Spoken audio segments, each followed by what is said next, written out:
So my story is a little similar to hers. It's about family as well.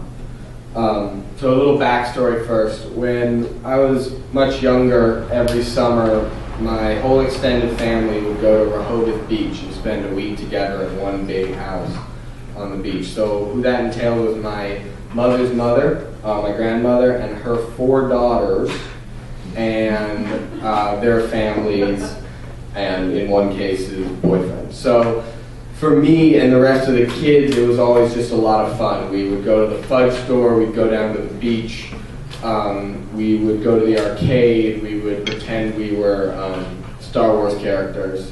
But what I didn't realize at the time was that every summer there would be pretty predictably a fight between the 4 sisters or someone in the family.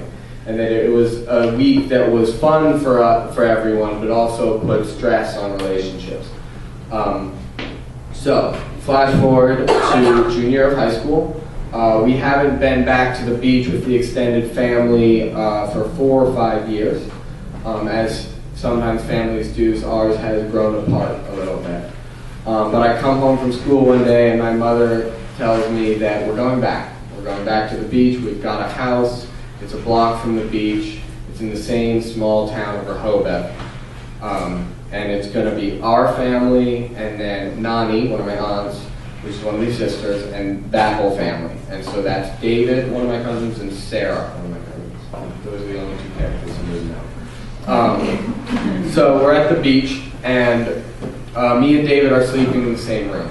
And one morning, really early, and I can't stress that enough, really early, like 4 a.m., my cousin Sarah comes bolting into the room, flicks on the lights, and starts yelling about something. I don't remember what. Or at the time, I didn't understand what. And so my first thought was, oh my God, the house is on fire. We need to get out of here. And so I said, Sarah, like, what's wrong? What's happening? Finally, I started really listening to her instead of just being groggy, and she's saying, the sunrise, like, we have to go to the sunrise.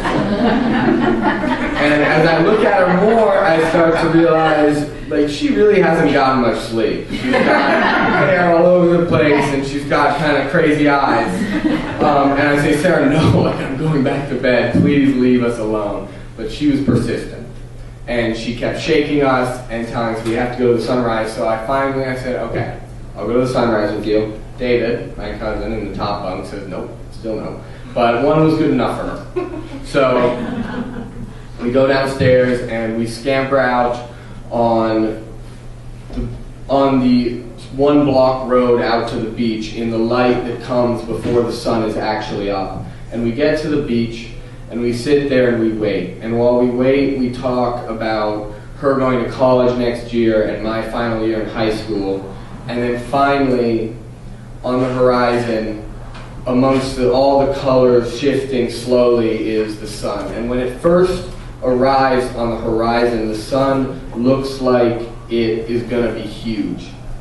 I don't know why, but when you first get there, it's this longer than it should be, and it comes up all at once, and as it rises, the circumference seems to get smaller and smaller, and we watch as it comes up. And once it's up, we walk back to our beach house, to our confused family. And at the time, I was tired, and I enjoyed myself, but looking back, I realized how special that moment was to me, because as families shift apart in time, I realized how grateful I was that I had had that moment with my cousin to simply watch the sunrise and enjoy each other's company. Thank you. Yeah.